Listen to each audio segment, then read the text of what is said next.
Okay, so welcome everyone. Good afternoon. So it's my great pleasure to start the number 19, the Provost Lecture Series. And so today the lecture will be given by Professor Sam Reiter, who was recently promoted to tenured associate professor. Congratulations.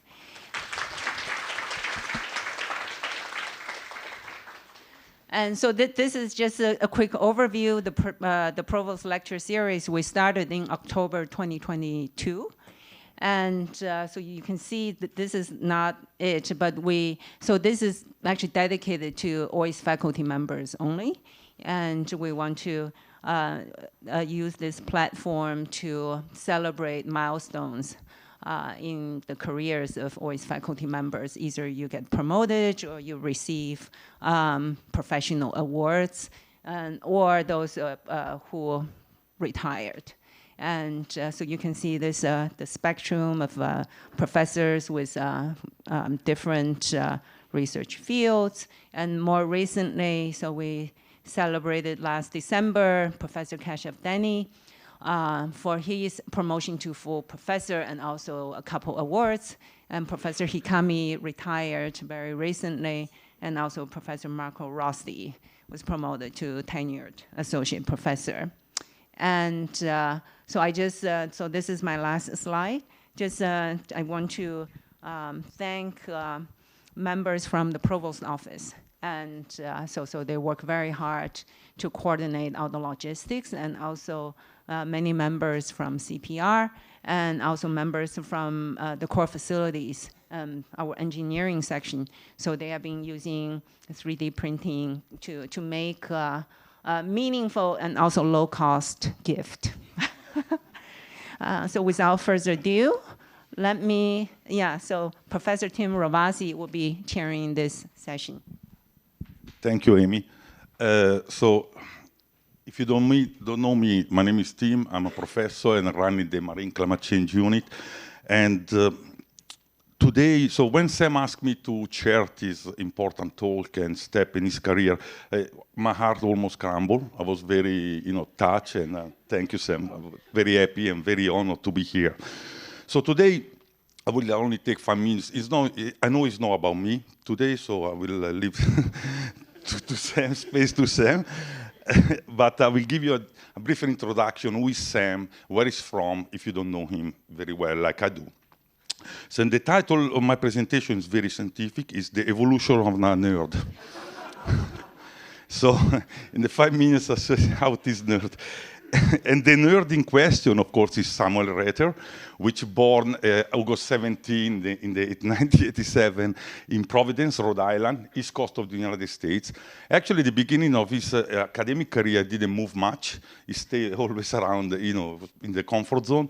So he studied a BA in neurobiology at Brown University, which is also in Providence. Then he started a PhD also in Brown University together with the NIH.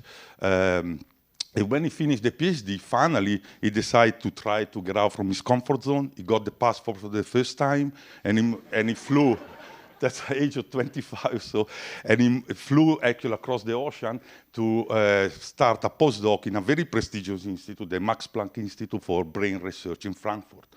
After a few years, he decided to move even further away and come here in OIST, and I will be back to that. So, but let me show you this evolution of this nerd by a picture. So, you can see on the left side, that is Sam and his brother when they were a toddler. And you can notice Sam was a little bit chubby at that point, right? The thing changes when he reached sexual maturity. I'll show you later. But also Sam, this picture showed that was always very interested in the young age on experimenting with animals. Now, of course, it's cephalopod and squid, but before it was everything under his knife, so dog, cat, and so on. So then, after an normal upbringing in Providence, it was time to go to college. Here is Sam's mom in the middle, sending Sam to college and telling, please, Sam, focus on studying, graduating, don't drink, don't party too much. Of course, Sam didn't listen to her mom because there is a lot of pictures of Sam like this, either drunk or with a drink in the hand during his study in Brown, right? But that is not necessarily bad, because during one of these party, this, in US, in the school, they have this, what they call society? No, fraternity. During a fraternity party, he started to get interested in the Japanese culture, even before moving to Okinawa. Here is Sam with the kimono in Tokyo. Here Sam plays some Japanese game, and so also in Japan. And the reason why is because, surprisingly, he scored a hot Japanese chick, which he's actually married to, and that is Mari. I don't know if she's here. No, and that is the that is the wedding that was happening in Tokyo. Beautiful wedding. Both they look great with the traditional Japanese kimono for both of them. And actually, most surprisingly, he managed to produce kids. That is the sexual maturity. So, and he has two beautiful kids now. They are living here in Okinawa. That's, I think, is a picture taken in OIST. So, after all this, the nurse was not complete yet, so the evolution was not quite there. Then, in the summer 2019, he decided to pick up a position at OIST here as an assistant professor. And many of you don't know that Sam and I, we just moved here at the same time, like a matter of dated distance, right? And we start our unit to build our unit together in parallel. And sometimes also intoxicating, for example, the facility at the Marine Station. So we went through a lot of things together. But let me tell you, in the past 4 or 5 years, what Sam have achieved here in OIST. Considering it was a young, first-time PI, need to learn how to graduate student, how to teaching, how to, run in a lab, basically. So in only 4 to 5 years, he started a successful unit that is called Computational Neuroethology Unit. He set up a unique state-of-the-art husbandry system for cephalopod at the Marine Station. It's unique in the world, probably. He produced another baby, because the second baby actually was born here in Okinawa during this past 5 years. He published 2 Nature papers in the same issue, and particularly the one on the bottom about the octopus is particularly very important for me, because it was done entirely here at OIST, with the facility OIST, with his student, with his postdoc. So it's a huge achievement. He graduated first PhD student, also a very important step in a professor career. The people all like me here, the tenure people, know that when you graduate, the first student is probably the best thing that you do in your career, even better, they publish a Nature Science paper. And he got tenure in 5 years. And one thing that I want to point out is that, and I know because, like I said, I moved here with Sam at the same time, when we started to build our unit, the pandemic started. Right? It's already difficult for a young assistant professor to build a new lab, learning new skill, and so on. Doing that during a pandemic is a recipe for a disaster. But yet again, he put it out. So I don't think that there is anyone in this room that can say Sam doesn't deserve this tenure. Okay, so I finish. I told you it's not about me. Just want to say, Sam, as a senior colleague and friends, if I want to give you an advice for the future career. So that is my advice. Keep dreaming, my octopus. Keep dreaming. And that is the Octopus Man in Coney Island.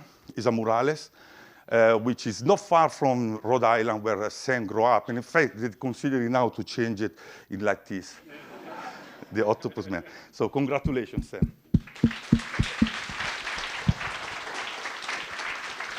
Thank you very much, Tim, for the wonderful introduction.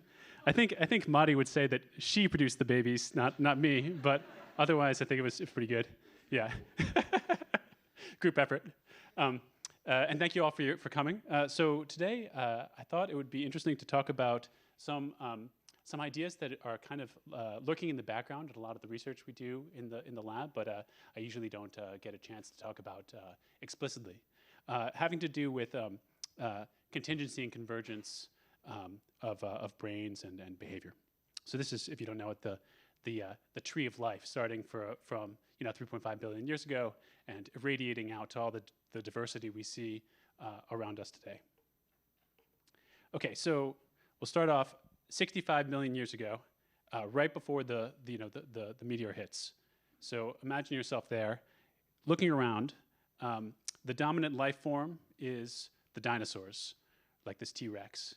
So our ancestors, the mammals, were these small kind of rat or ferret-like animals that lived mostly nocturnally, literally in the shadow of the dinosaurs.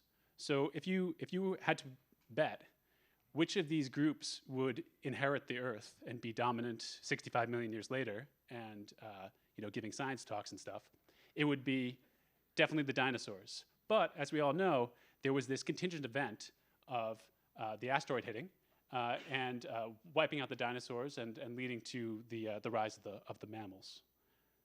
Okay, so go even further back. So 500 million years ago, in the Cambrian explosion, there was an explosion of novel animal forms. So here's two such forms: Hallucigenia, looks like that, and Pikaia, looks like that. So one of these goes on to develop into all the arthropods, so like insects. The other one is our distant ancestor. Hard to say which one is which. We don't know exactly how, Pikaia was the one that won out here, I think. This is our ancestor from 500 million years ago. But there's probably a string of contingent events making it so it's really unpredictable which one is going to be, inherit the Earth 500 million years later. So this idea of evolutionary contingency was popularized by the biologist Stephen Jay Gould in the 80s in this book, A Wonderful Life. And he had this interesting quote. It's a thought experiment. If you wind back the tape of life to the early days of the Burgess Shale, that's where they saw these different animals 500 million years ago, let it play again from an identical starting point, and the chance becomes vanishingly small that anything like human intelligence would grace the replay. Because of contingency, evolution is not predictable, so it's a kind of a historical science rather than a predictive one. And I think this makes a lot of sense, but there's this interesting phenomenon known as evolutionary convergence that I think deserves more attention. So take a look at this shark. Sharks are a kind of fish, right? It has this characteristic body shape with a dorsal fin and the side fins, the tail. I'm not a fish expert. If you look at at an ichthyosaurus, this is an extinct marine reptile that was alive 250 million years ago. It's evolved a very similar shape to a shark. Of course, dolphins also have evolved a similar shape, even though that they're mammals. Now we know their evolutionary relationship between the fish, the mammals like the whales and dolphins, and reptiles. If we look back in time, so this is an evolutionary tree, so this is the tip of the tree is the animals now, and this is if we're going backwards in time to where the animals converged evolutionarily. So the ancestors of the dolphins and whales didn't have a fish-like shape. They lived on land. Similarly, the ancestors of the ichthyosaurus was like a lizard. It didn't live in the ocean. So these three groups of animals, the fish, reptiles, and mammals, all independently evolved this sort of shape to help them swim really fast in the ocean. So this is an example of evolutionary convergence. From separate forms, they have developed the same form. So another example, this is the evolution of winged flight. So birds, pterosaurs, these are flying reptiles that are now extinct, and bats all evolved wings to fly. And they did so in slightly different ways. They're extending different numbers of fingers to make the wing. So the birds extend all the fingers. The pterosaur is only one finger. The bats, 4 fingers. The common ancestor of all these different animals didn't have wings, didn't fly. They've independently evolved it. Again, to fly. Okay, so how do we think about this sort of thing? So there's this interesting metaphor known as the fitness landscape due to Waddington. And there's lots of debate on the validity of this metaphor, but I think it's useful in this case. So you can think of the space of all forms that animal takes as a landscape, where local peaks in the landscape correspond to forms that are evolutionary fit. So it's the animals that have good features. So we can think of convergent evolution as movement in this fitness landscape. So from a common ancestor, different groups of animals split off to do their own evolutionary development. And then over time, they arrived at a similar local peak in this fitness landscape. So we can think of this as an evolutionary good trick, or maybe equivalently, evolution operating under constraints. So in the example of the fish and the dolphin, they both have to deal with the water, and the physics of the water is common. So any animal that has to deal with the water has to deal with the same sort of problems. And it looks like there's only a certain number of solutions that evolution can arrive at to deal with those problems. And that's why they arrive at similar forms. Okay. Another example of how this works. So eyes have evolved at least 5 times independently in evolution. So from a common ancestor that didn't have eyes, didn't see, there's 5 groups split off: the insects, the annelid worms, the cephalopods, the jellyfish, and the vertebrates, or the ancestors of all these. And they did their own independent evolutionary development, and over time evolved, they all arrived at eyes. So the thought is that they did this because there's such a big evolutionary advantage of being able to see. So this is why they arrived at there, even from the common ancestors that didn't see. Okay. So what about the convergent evolution of minds? So this is, again, Stephen Jay Gould's quote was saying that if you could replay the tape of life, you wouldn't see anything like human intelligence. So here I think the cephalopods are an interesting group to think about. So these are the coleoid cephalopods. So it's cuttlefish, squid, and octopus. It's a group of marine invertebrates that have evolved really interesting behaviors and complex behaviors. So evolutionarily, the cephalopods diverged from our own vertebrate lineage about 550 million years ago. So this is back in the Cambrian. So the common ancestor was like the picaia, like a small marine worm that didn't have much in terms of a brain or complex behaviors. So this means that the complex brains and behaviors that we can see in modern cephalopods and invertebrates are independently evolved. And any commonalities that we can find across these groups represent convergent evolutionary solutions to common problems facing animals. So in the lab, we've been sort of searching for these hypothesized commonalities and studying, comparing and contrasting across cephalopods and vertebrates. So what I'm going to do now is take you into a few sort of vignettes of studies that we've done. And then in light of what we found, we can revisit the Stephen Jay Gould's thought experiment. Okay, so first vignette, after water. So this is sleep. So when you went to sleep last night, your brain alternated between 2 stages.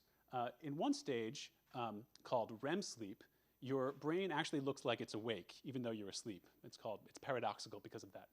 During REM sleep, you have these rapid eye movements. That's why it's called REM sleep, as well as the most vivid dreams. The other state is slow wave sleep, where most of your brain undergoes these really large synchronous oscillations. And you alternate between these 2 stages throughout the night. So there's many different ideas of why we have these 2 stages of sleep and why we alternate between them throughout the night. It's not completely clear. But this 2-stage sleep phenomenon is not just found in humans, but also has been shown to be present in across the vertebrates. So in a lot of labs studied in mice. We found it actually in reptiles.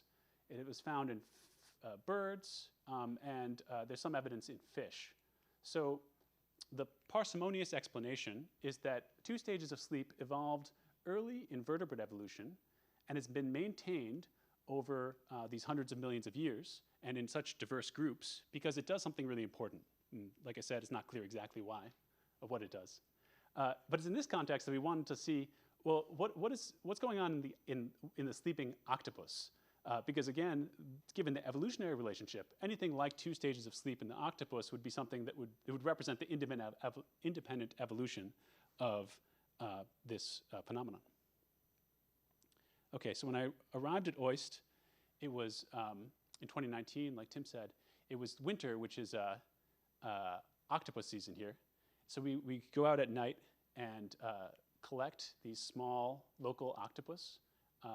It's really hard because they camouflage and they can shoot down into these dens that are underground where you can't get them. But with some practice, we could grab them and bring them back to the lab. And this is what a sleeping octopus looks like. So like all animals, octopuses sleep. These guys are nocturnal, so they sleep all day. Their eyes are shut. Their arms are tucked up underneath it. And they're all white because their brain-controlled skin patterning, which I'll describe a little bit later, is turned off when they're asleep. So what we found is that every so often they do this. So this is a real-time video. So I hope you can see the rapid eye movements, and they go through these twitches, and they deploy their 3-dimensional camouflage elements, and they rapidly transition through a series of these brain-controlled skin patterns. So we termed this active sleep. It's a wake-like sleep stage. So we did work on showing that it's accompanied by wake-like neural activity, similar to vertebrate REM sleep. It has a lot of behavioral correlates, like vertebrate REM sleep. And I think most interestingly, if we look at the skin patterns, which again are controlled by these animals' brains, they will do patterns when they're awake. And we can see the same patterns show up during active sleep.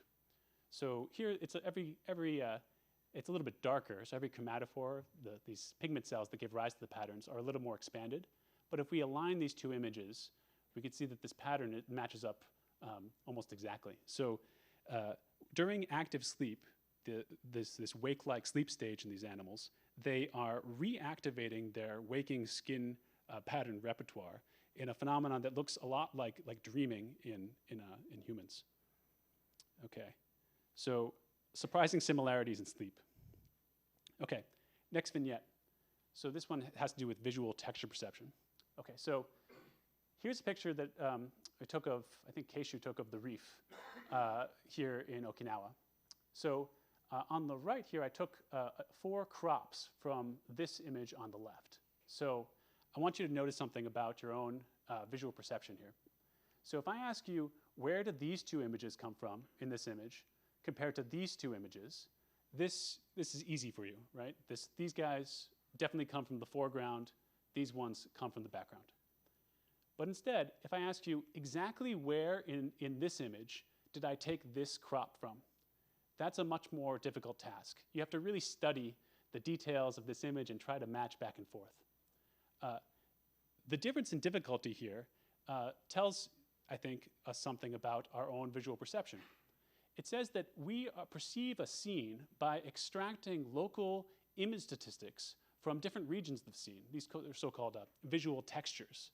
And we use this process very quickly to inform more downstream tasks like object detection. So visual texture perception doesn't seem to be just present in humans, but also, I think, explains why we see camouflage in the animal kingdom. So here's 3 leaf litter toads from Panama. So these toads, they look like leaves, not in the sense of pixel by pixel looking like a leaf, but instead they look like leaves in the statistical summary sense. So this behavior would only evolve if their predators used visual texture perception to hunt. And that's why they're disguising. If animals didn't use visual texture perception, this behavior wouldn't evolve, and these animals would all get eaten. Okay, so the best camouflage in the animal kingdom, by far, is in the cephalopods. So they can change their color and their texture and their body shape at a moment's notice in order to help them hunt their prey and avoid detection from their predators. Okay. Okay, so this behavior I think is super interesting for a number of different reasons. But for this talk, I think the most interesting part is that in this behavior, we see the animals are reporting their visual perception as a two-dimensional image on their back, ready for us to observe with a camera. So in most animals outside humans, you don't really know what the animal is perceiving visually. But here we have a direct report, a visual report of their own visual perception. So I think it's super unique. So we've done some work on actually how they do this. So if we zoom in on a camouflaging cephalopod, this is a cuttlefish, we can see that the skin pattern is composed of up to millions of these specialized pigment cells called chromatophores. They occur in a couple different colors, and they can be expanded and contracted under control of these animals' brains. So how it works is that every chromatophore is lined radially by a series of muscles, and motor neurons project all the way from the animal's brains to the skin and connect to these muscles. And when the motor neurons are active, the muscles contract and it expands the chromatophores. When the motor neurons stop being active, the chromatophore contracts back. So because this is mechanistically how this behavior arises in the animals, we reason that if we can record the activity of all the chromatophores, we'd not only have like a really interesting behavioral readout of this behavior, but also we'd be making a indirect measurement from the population of motor neurons in the brain that's causing the activity that we see in the skin. So to do that, we built this camera array of 25 cameras to get really high resolution footage of these animals. And this is the sort of data we collected. So it's a top-down view of the cuttlefish. And we have underneath it different visual textures printed on a fabric that we then roll the fabric to present a different visual texture. And we could study the change in the animal's camouflage pattern following a different visual stimulus. So you see this white square starts filling in. And with this, the resolution of this array, we can record this not only at the level of the whole animal, but going down into the resolution of the individual chromatophores. And you can see that when you look closely, the chromatophores are just continuously active, reflecting the spontaneous activity of the motor neurons that are in the animal's brain. So we can see from the skin we have a readout of the brain, which is pretty unique. Okay, so we've done lots of work on the sort of the motor control of this skin patterning behavior. So by presenting lots of different visual stimuli and recording lots of different camouflage patterns, we could describe a high-dimensional space of different camouflage patterns that these animals can adopt. By looking at the correlation of different chromatophores in the skin, we could reveal a putative motor control hierarchy where one motor neuron connects to small groups of chromatophores, and larger groups of chromatophores are also correlated because they presumably receive input from a premotor neuron that talks to many motor neurons that talks to the chromatophores. And this goes all the way up to macroscopic pattern elements that you can just see when you just look at the animal. And then we studied also how by giving different visual textures and seeing what the animal does in response, it turns out that these animals can really precisely tune their skin pattern to match the statistics of the environment. So like I said, this behavior evolved to help them avoid detection from their predators. It actually evolved during the Mesozoic marine revolution, where fish and marine reptiles evolved large jaws, large enough to crush the shells of the ancestors of the cephalopods. So this spurred the cephalopods to evolve these really large brains and this camouflage behavior, and to lose their shell. So this behavior evolved to help them avoid detection from vertebrate predators. And camouflage works even on our own visual system, even though historically we're not the predators of these animals. So I think this tells us that this behavior exploits general features of visual texture perception. And by studying it, hopefully we can understand not only their own visual texture perception, but that of their predators, that of ourselves. So I think the only way that this works is if they are actually perceiving the world in a way that's similar to how we're perceiving the world. Another example, I think, of evolutionary convergence. Okay. Lastly, we started to look at the different dimensions of light that the animals can perceive. So visual perception in vertebrates is where we can understand the intensity of light and also the wavelength of light. So we use this for color vision.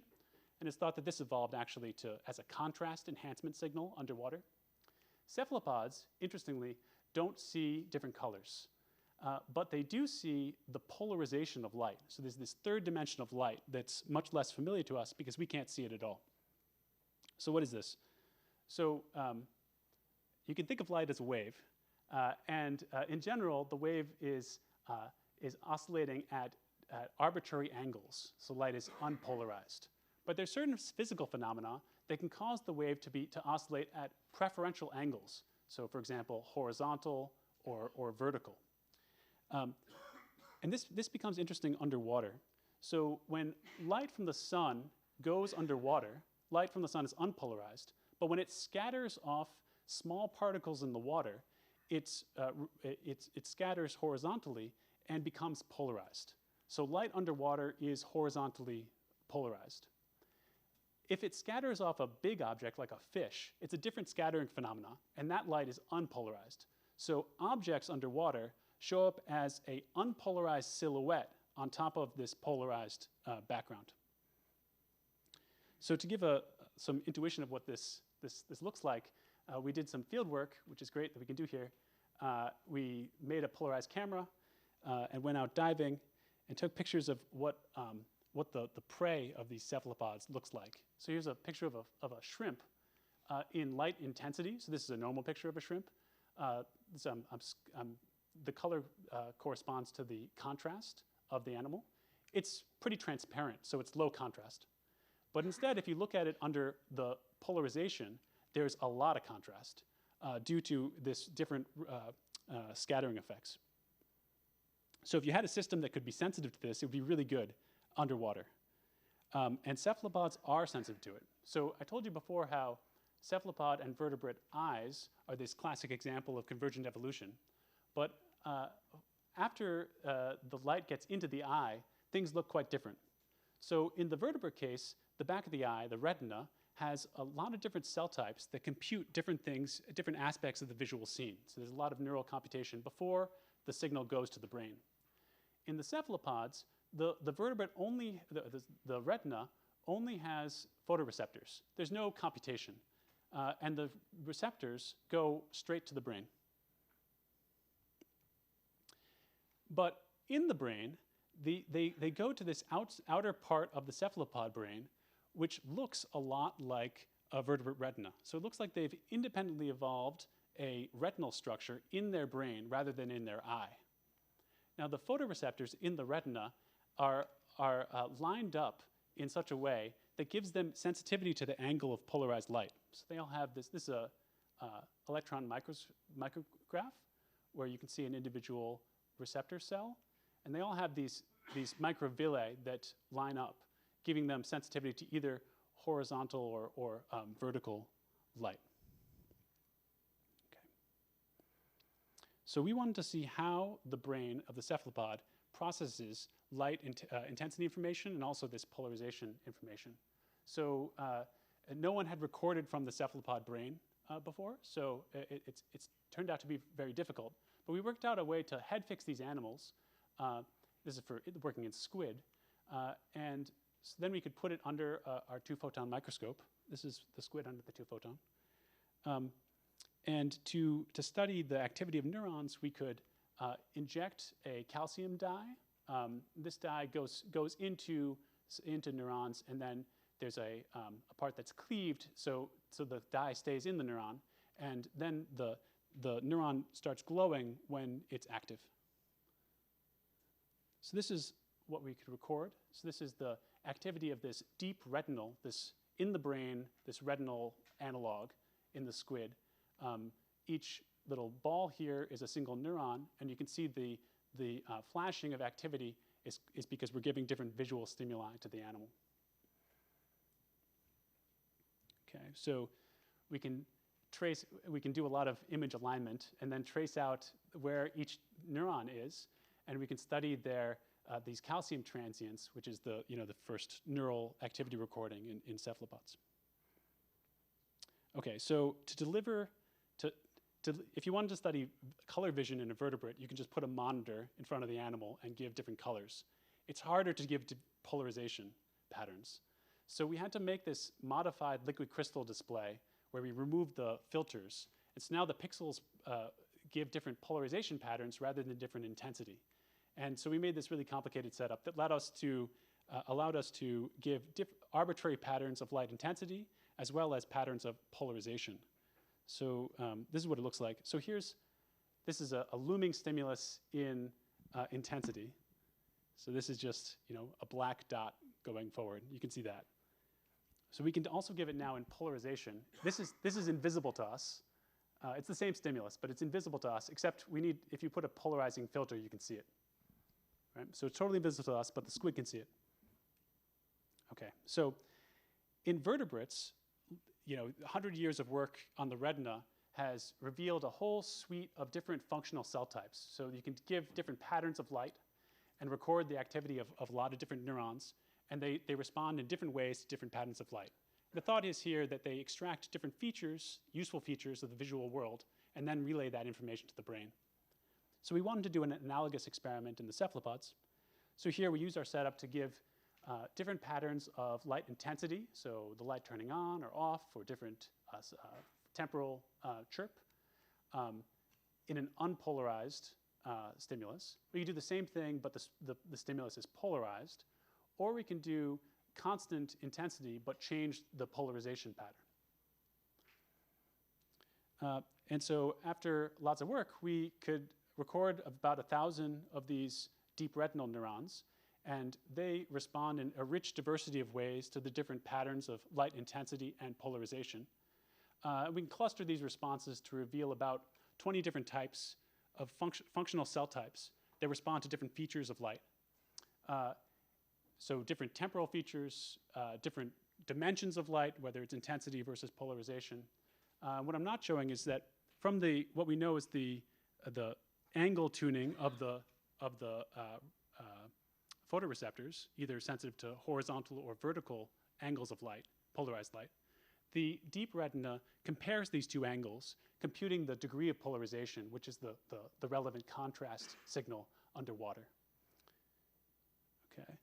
So another thing that the vertebrate retina is known to do is to compute visual motion. So motion is a key stimulus in the world. So the receptors in the retina are not sensitive to motion, but through the neural computations of the retina, this is well studied, there's neurons that emerge that become sensitive to motion in particular directions. So we can do a similar experiment giving drifting grating stimuli to the squid at different angles and record from the neurons. And so here's giving drifting gratings at different directions, and this is showing the activity of a neuron. So this neuron is active when the drifting grating goes up, whether the stimulus is unpolarized, polarized, or whether the stimulus is only in polarization space. And so there's a subset of these of the deep retinal neurons in the cephalopod that are sensitive to different directions of motion, just like in the vertebrate.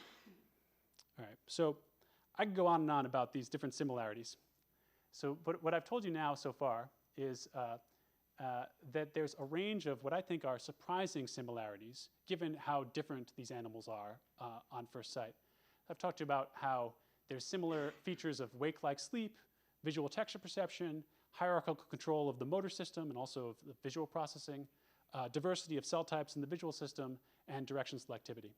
So these similarities suggest to me that just like the evolution of winged flight, the evolution of brains and minds is operating under strong constraints. There's only so many ways to do this. And this is why we arrive at very similar forms across such different animals. I've also talked about some things that are cephalopod or vertebrate specific. So this, having brain-controlled skin patterning is only seen in the cephalopods. There's differences in the brain connectivity. The retina in the vertebrate is in the eye, but in the cephalopod it's in the brain. They're sensitive to different dimensions of light in terms of polarization versus color.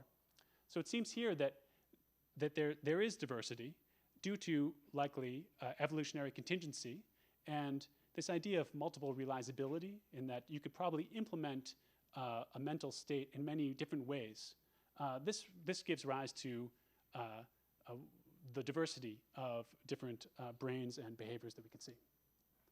So lastly, just to revisit Gould in light of all this stuff, I think if we could replay the tape of life once more, we would probably see the evolution of intelligences that are different than ours, but that would have some recognizable similarities.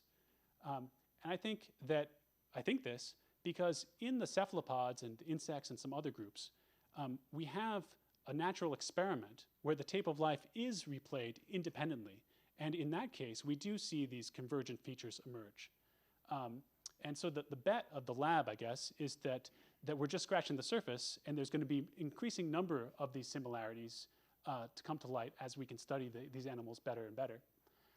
And the hope is that by cataloging what features of a brain are general across animals and which are specific to a particular group, we can arrive at some general understanding of brains and minds. Okay. Oh, and I just want to plug this interesting book, Contingency and Convergence, that I took the title of this talk from. And if you're interested, you should definitely read this book. Okay, with that, I'd like to thank everyone in my lab who worked on these topics with me. Our collaborators, Kenji Doya was my academic mentor, so thank you for doing that. Our funding sources, thank you, Madi, for putting up with me, and thank you for your attention.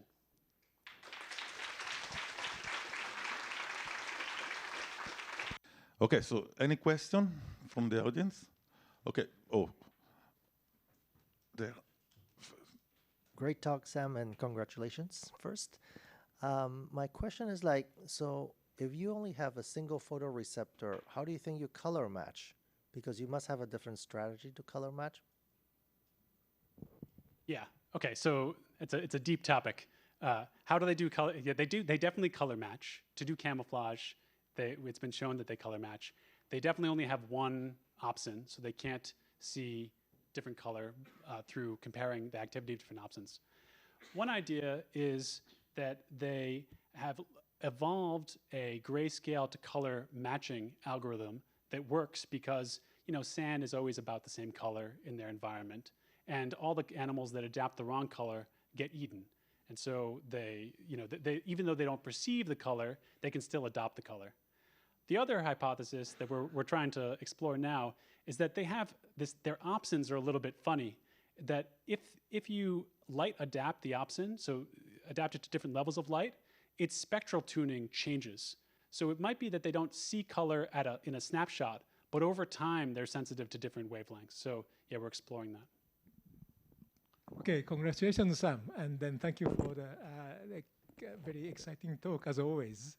And then regarding the polarization sensitivity, so the animal can swim horizontal or sometimes go straight.